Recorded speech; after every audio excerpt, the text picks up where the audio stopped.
Hi friends, எல்லாருக்கும் வணக்கம். So இந்த வீடியோவில் நம்ம வந்து சட்டமன்றம் 12th ஸ்டாண்டர்டில் இருக்கக்கூடிய சட்டமன்றம் வந்து பார்க்க போகிறோம். பார்ட் 2 வீடியோ, ஓகேங்களா?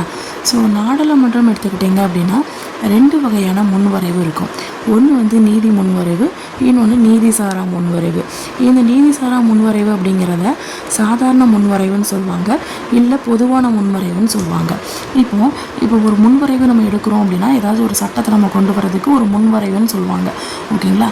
ஸோ அப்போ முன்வரைவு கொண்டு வர ஏதாவது 2 அவையில் ஏதாவது ஒரு அவையில் வந்து கொண்டு வராங்க அப்படின்னா ஃபஸ்ட்டு என்ன பண்ணுவாங்கன்னா நாடாளுமன்றத்தில் அதை அக்செப்ட் பண்ணுவாங்க, ஏற்றுக்குவாங்க. ஏற்றுக்கிட்டதுக்கு அப்புறமா குடியரசோட ஒப்புதலுக்கு போகும். அதுக்கப்புறம் தான் சட்டமாக மாறும், ஓகேங்களா? ஸோ இப்போ இந்த நாடாளுமன்றம் எடுத்துக்கிட்டிங்க அப்படின்னா அது புதிய சட்டத்தை இயற்றவும் சரி, அதுக்கப்புறம் அதை பழைய சட்டத்தை வந்து திருத்தம் செய்கிறதும் சரி இதோடைய பணியாக இருக்கும், கடமையாக இருக்கும், ஓகேங்களா, நாடாளுமன்றத்துக்கு. ஸோ ஃபஸ்ட்டு வந்து சட்ட முன்வரைவு வருது அப்படின்னு வச்சுக்கோங்க, ஏதாச்சும் ஒரு அவையில் வந்து கண்டிப்பாக அறிமுகம் பண்ணுவாங்க, ஓகேங்களா? ஸோ இப்போ அந்த சட்ட முன்வரைவு வந்து ரீட் பண்ணுவாங்க. ஸோ அது மட்டும் இல்லாமல் இந்த சட்ட முன்வரைவு கொண்டு வராங்கன்னா அந்த சம்மந்தப்பட்ட அமைச்சர்கள் இருப்பாங்களே, இப்போ கல்வித்துறை அந்த அமைச்சர் இருப்பாங்க, அந்த சம்மந்தப்பட்ட அமைச்சர்கள் வந்து என்ன பண்ணுவாங்க, அறிமுகம் பண்ணுவாங்க, ஓகேங்களா? ஸோ அதாவது எந்த ஒரு நாடாளுமன்ற உறுப்பினரும் என்ன பண்ணலாம், அறிமுகம் பண்ணலாம் அப்படின்னு சொல்கிறாங்க. ஸோ அப்போ இந்த சட்ட முன்வரைவு அப்படிங்கிறத வந்து மக்களவை சபாநாயகர் இல்லாட்டி மாநிலங்களவை தலைவர் இவங்க 2 பேருக்கு முன்னாடியே 14 நாள் 1 மந்த்துக்கு முன்னாடியே நம்ம என்ன பண்ணியிருக்கணும்னா தெரிவிச்சிருக்கணும். அதுக்கப்புறம் அவங்க வந்து என்னதுன்னா அந்த கூட்டத்தொடருடைய டேட்டை வந்து அனௌன்ஸ் பண்ணுவாங்க. ஸோ அதை சமர்ப்பிப்போம்.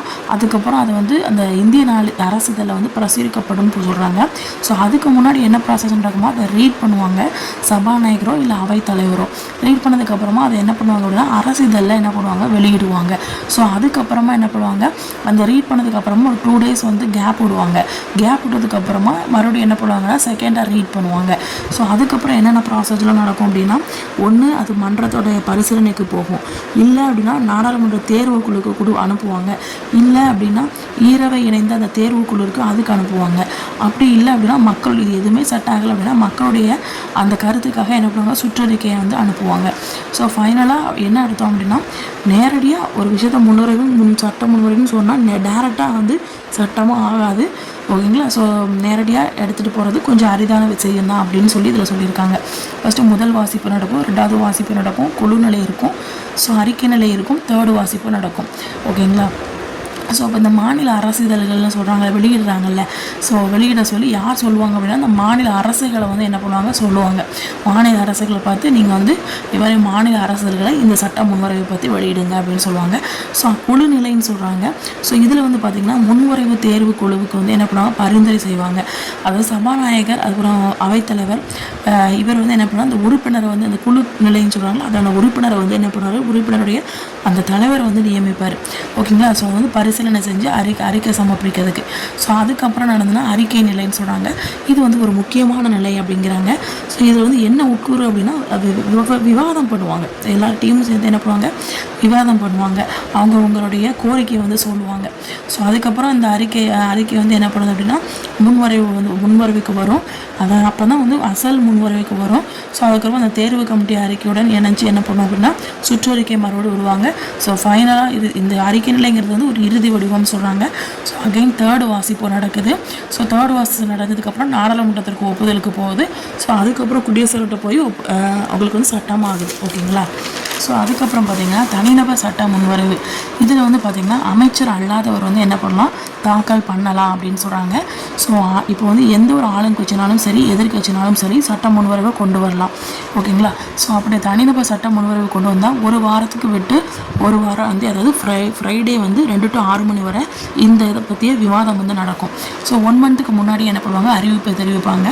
ஸோ 14 இப்போ வரைக்கும் பார்த்தீங்க அப்படின்னா 14 தனிநபர் சட்ட முன்வரைவு தான் நிறைவேற்றிருக்கு அப்படின்னு சொல்கிறாங்க. ஸோ லாஸ்ட்டாக வந்து 1970 வந்து முடிஞ்சிருக்கு அப்படின்னு சொல்கிறாங்க. ஸோ இந்த நீதி முன்வரைவுகள்னு சொல்கிறாங்களே, ஸோ இது வந்து ஒரு தனிநபர் சட்ட முன்வரைவுக்கு வந்து கொண்டு வர முடியாது அப்படிங்கிறாங்க, ஓகேங்களா? ஸோ அந்த அமைச்சரால் மட்டும்தான் கொண்டு வர முடியும்னு சொல்கிறாங்க. ஸோ அப்புறம் வந்து 3ஆம் பாலின நபர்கள் உரிமைக்காக ஒரு சட்ட முன்வரைவு கொண்டு வந்திருப்பார். யார் அப்படின்னா திருச்சி சிவா, ஓகேங்களா? ஸோ இவர் தான் அந்த தனிநபர் சட்ட முன்வரைவு கொண்டு வந்திருக்கிறாரு. அதாவது 3ஆம் பாலினருடைய அந்த புறக்கணிப்பு பண்ணுறாங்கல்ல, அவங்க அந்த இதுக்கு வந்து முடிவு கட்டுறதுக்காக இவர் அந்த சட்ட முன்வரைவை கொண்டு வந்திருப்பார். ஸோ அதுக்கப்புறம் சட்ட முன்வரைவு அமைப்பு செயல்பாடு இதை பார்த்தீங்க அப்படின்னா 7வது அட்டவணையில் மத்திய மாநில அதிகாரத்தை பற்றி சொல்லியிருக்காங்க. இருக்குது. ஒரு 3 டைப் உங்களுக்கு தெரிஞ்சது தான் மத்திய பட்டியல், ஒன்றிய பட்டியல் அல்லது மத்திய பட்டியல், மாநில பட்டியல், பொதுப்பட்டியல். இது வந்து நாடாளுமன்றம் தான் சட்டம் இயற்றப்படும். இதில் மாநில சட்டமன்றம் தான் சட்டம் இயற்றப்படும். இதில் வந்து சென்ட்ரல் ஸ்டேட்டு ரெண்டுமே பண்ணலாம். ஆனால் சென்ட்ரல் சொல்கிறது தான் கரெக்ட் ஃபைனல் டிசிஷனாக இருக்கும். ஸோ சாதாரண சட்ட முன்வரைவு, நிதி சட்ட முன்வரைவு இருக்குது. ஸோ இது மக்களவை, மாநிலங்களவை ரெண்டு இதுலையும் செய்யலாம். இது மக்களவையில் மட்டும்தான் செய்ய முடியும். ஸோ இது வந்து அறிமுகம் வந்து அமைச்சர் மூலமாக இல்லை உறுப்பினர் மூலமாக பண்ண முடியும். ஸோ இது வந்து அமைச்சரால் மட்டும்தான் பண்ண முடியும். குடியரசுடைய பரிந்துரை இல்லாமல் இதை அறிமுகம் பண்ணலாம். இது குடியரசுடைய பரிந்துரைகளை மட்டும்தான் அறிமுகம் பண்ண முடியும். ஸோ மாநிலங்களவையில் இதை வந்து நிராகரிக்க முடியும். இதை மக்களவையில் மட்டும்தான் பண்ண முடியும். மாநிலங்களை வந்து இதில் பண்ண முடியாது. ஸோ இதில் வந்து அந்த சபாநாயகர் வந்து ஒரு சான்று அளிப்பார். அது வந்து இதுக்கு அவசியம் கிடையாது, ஆனால் இதுக்கு அவசியம். ஸோ நெக்ஸ்ட்டு வந்து ஈரவையில் அக்செப்ட் பண்ணுவாங்க. குடியரசுத் தலைவர் வந்து ஒப்புதல் கொடுப்பாரு. ஸோ அப்புறம் கருத்து வேறுபாடு எது இருந்துச்சுன்னா கூட்டம் கூடி குடியரசுத் தலைவர் வந்து என்ன பண்ணுவார், அழைப்பு விடுப்பார். அதுக்கப்புறம் இதில் பார்த்தீங்க அப்படின்னா மக்களவையில் வந்து அறிமுகம் பண்ணாலுமே முன்வரைவு அப்படிங்கிறது குடியரசுடைய ஒப்புதலுக்கு போகும். ஸோ எந்த ஒரு கருத்து வேறுபாடு இதில் இருக்காது. ஸோ எந்த ஒரு கூட்டமும் இதில் கூடணும்னு அவசியம் கிடையாது. ஸோ அதுக்கப்புறம் மத்திய பட்டியலில், மாநில பட்டியலில், அதுக்கப்புறம் பொது பட்டியலில் என்னென்ன இருக்குதுன்னு சொல்கிறாங்க. ஸோ பாதுகாப்பு ரொம்ப இம்பார்ட்டண்டான இருக்கிறது எல்லாமே மத்திய பட்டியலில் இருக்கும். ஸோ பாதுகாப்பு, அணுசக்தி, வெளிநாட்டு விவகாரம், அப்புறம் போர் அமைதி, அதுக்கப்புறம் வங்கி, ரயில்வே, அஞ்சல் தந்தி, அதுக்கப்புறம் வான்வழிகள், துறைமுகம், வெளிநாடு, இது எல்லாமே. ஸோ மாநில பட்டியலில் பார்த்திங்க அப்படின்னா விவசாயம், காவல்துறை, சிறைச்சாலை, உள்ளாட்சி அரசாங்கம், பொது சுகாதாரம், நிலம், மது, வர்த்தகம், வணிகம், கால்நடை வளர்ப்பு, அதுக்கப்புறம் மாநில பொதுப்பணி, இது எல்லாமே இங்கே இருக்கும். பொதுப்பட்டியலில் ரொம்ப பொதுவானது, எல்லாருக்கும் பொதுவான விஷயம் கல்வி, அப்புறம் வந்து சொத்து பரிமாற்றம், வனத்துறை, தொழிற்சங்கம், அப்புறம் கலப்படம், அப்புறம் தத்தெடுப்பு, வாரிசு, இது எல்லாமே இருக்கும். ஓகேங்களா? மக்களவையில் 2010, 2012 அதுலேருந்து பார்த்தீங்கன்னா 227 கூட்டத்தொடர் வந்து நடந்திருக்கு. 852 மணித்துளிகளில் அலுவல் பணிகள் வந்து நடந்திருக்கு. அதாவது ஒரு நாளைக்கு 4 மணி நேரத்துக்கு குறைவாக. 2013 எடுத்துக்கிட்டிங்க அப்படின்னா ஆளுகை மற்றும் வளர்ச்சி அறிக்கை வந்து ரிலீஸ் பண்ணியிருக்காங்க. யார் அப்படின்னா தேசிய சமூக கண்காணிப்பு. ஓகேங்களா? ஸோ அது மட்டும் இல்லாமல் அந்த தேசிய சமூக கண்காணிப்பில் வந்து நாடாளுமன்ற உறுப்பினர் வந்து இருப்பாங்க. ஸோ அவங்களுடைய பணி எப்படி இருக்குன்னா பின்தங்கிய நிலையில் தான் இருக்கும். அது மட்டும் இல்லாமல் இந்திய நாடாளுமன்ற உறுப்பினர் இருக்கிறார்ல, ஸோ அவருடைய அந்த சலுகை அப்படிங்கிறது வந்து பாகிஸ்தானை விட 4.5 மடங்கு அதிகமாக இருக்கும். ஸோ சிங்கப்பூர், ஜப்பான், இட்டாலி இதை விட உங்களுக்கு வந்து இந்திய நாடாளுமன்ற உறுப்பினருடைய சலுகை தான் அதிகமாக இருக்கும். அதாவது தனிநபருடைய வருமானத்தை போல் 68 மடங்கு அப்படின்னு சொல்கிறாங்க. ஸோ திருத்த சட்டங்களுக்கான நடைமுறை வழிமுறைன்னு பார்த்தீங்க அப்படின்னா 368. இது என்ன சொல்லுது அப்படின்னா அரசமைப்பு திருத்த சட்டத்தில் மாற்றம் கொண்டு வரதை பற்றி சொல்லுது. அதாவது நாடாளுமன்றத்தில் தான் இதோடைய உச்ச அதிகாரம் அப்படின்னு சொல்கிறாங்க. ஸோ அதுக்கப்புறம் அரசமைப்பு விதி பார்த்திங்கன்னா திருத்தல் தான், நீக்கலாம். ஓகேங்களா?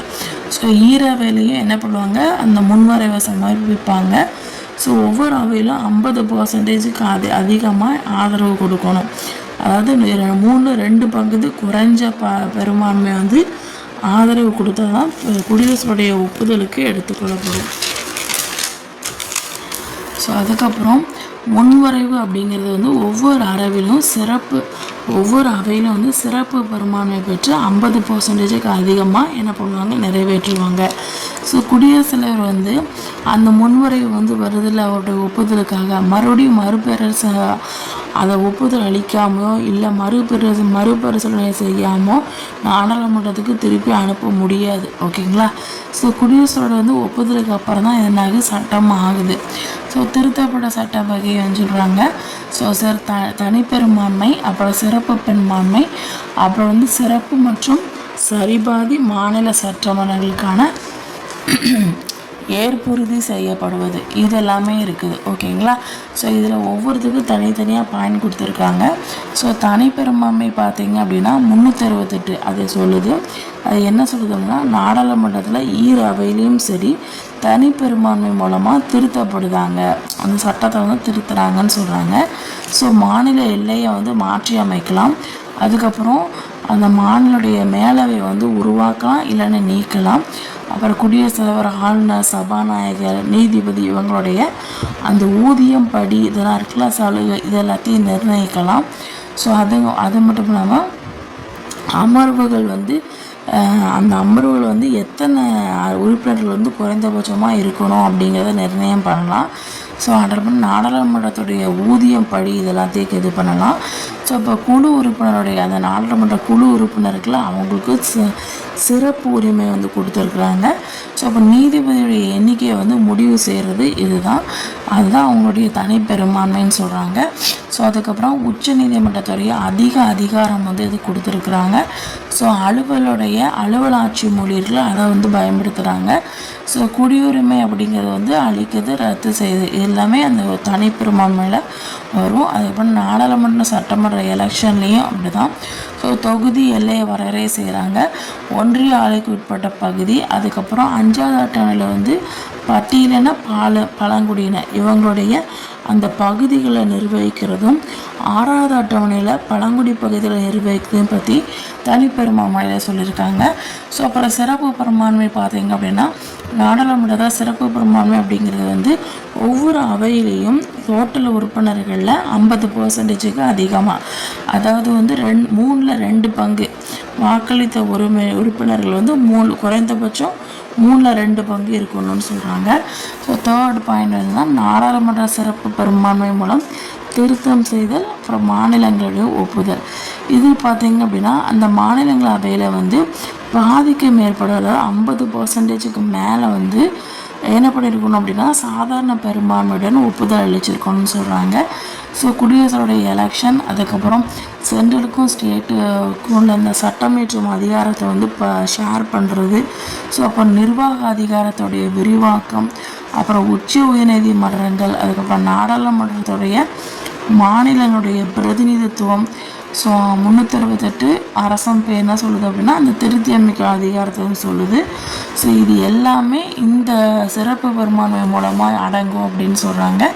ஸோ 6 இது என்ன சொல்லுது அப்படின்னா ஜம்மு காஷ்மீர் தவிர மற்ற மாநிலங்களில் ஆட்சி செய்கிறதுக்கான விதிமுறையை பற்றி சொல்லுது. 152லேருந்து 237 வரைக்கும் என்ன சொல்லுது அப்படின்னா மாநில சட்டமன்றத்தை பற்றி சொல்லுது. சட்டமன்றம் எடுத்துக்கிட்டிங்க அப்படின்னா மாநில சட்டசபை, சட்ட மேலவைன்னு இருக்குது. ஸோ ஆளுநர் வந்து பார்த்திங்க அப்படின்னா மாநில நிர்வாகத்துடைய அரசமைப்பு தலைவர் குடியரசுத் தலைவராக செலக்ட் பண்ணுறாரு. 5 வருஷம். ஸோ குடியரசுத் தலைவர் விரும்புகிற வரைக்கும் அவர் பதவியில் இருக்கலாம். இந்திய சிட்டிசனாக இருக்கணும். 35 வயசு கம்ப்ளீட் பண்ணியிருக்கணும். ஒரு ஆளுநர் வந்து 1 அல்லது அதுக்கு மேற்பட்ட மாநிலங்களை பதவி வகிக்கலாம். ஸோ குடியரசுத் தலைவர் மாதிரியே தான் சட்டமன்றம், ஆட்சித்துறை, நீதித்துறை அதிகாரம் இவருக்கு இருக்குது. ஸோ அமைச்சரவை நியமனப்படுற அதிகாரம் இருக்குது. ஸோ மாநில அரசோட தலைமை வழக்கறிஞரை நியமனம் பண்ணலாம். ஸோ அதுக்கப்புறம் பணியாளர் தேர்வாணைய உறுப்பினரை நியமனம் பண்ணலாம். சட்டமன்றத்துக்கு அந்த ஆங்கிலோ இண்டியன்ஸ் இருக்கிறாங்களா, ஸோ அவங்க அந்த இனத்தை சேர்ந்த அந்த உறுப்பினரை நியமிக்கலாம். ஸோ 1/6 பங்கு, ஓகேங்களா, மக்களவையில் 1/6 பங்கு இவர் தான் நியமிப்பார். ஸோ சென்ட்ரலுக்கும் ஸ்டேட்டுக்கும் ஒரு பாலமாக இருக்கிறாரு இந்த ஆளுநர். ஸோ அது மட்டும் இல்லாமல் மாநில சட்டமன்றத்தில் ஒரு அங்கமாக இருக்கிறாரு. சட்டமன்றம் உரையாற்றுறதுலேயும் சரி, செய்தி அனுப்புறதுலேயும் சரி, சட்டமன்றம் கூட்டுறதுலேயும் சரி, ஒத்தி வைக்கிறதுலேயும் சரி, இது எல்லாமே இவருக்கு பங்கு இருக்குது, ஓகேங்களா. ஸோ அதுக்கப்புறம் முன்வரைவு மறுபரிசீலனை செய்வதற்காக மாநில சட்டமன்றத்துக்கு திருப்பி அனுப்பலாம். 356 என்ன சொல்லுது அப்படின்னா குடியரசுத் தலைவர் வந்து குடியரசுத் தலைவருக்கு ஒரு முகவராக இருந்து இந்த ஆளுநர் வந்து என்ன பண்ணுவார், பணிகளை செய்வார். முதலமைச்சர் இவர் அமைச்சரவை குழு அமைச்சருடைய தலைவராக இருக்கிறாரு. உண்மையான நிர்வாக தலைவராக இருக்கிறாரு. சட்டசபையில் தலைவராக இருக்கிறாரு. ஸோ 164(1) என்ன சொல்லுது அப்படின்னா மாநிலத்துடைய முதல்வர் வந்து நியமிக்கப்படணும்னு சொல்லுது. ஸோ அதிகாரங்கள் பார்த்தீங்க அப்படின்னா அமைச்சர்களை வந்து நியமனம் பண்ணுறது ஆளுநருடைய பரிந்துரை மூலமாக. ஸோ அமைச்சரோட கூட்டம் வந்து கூட்டுறது.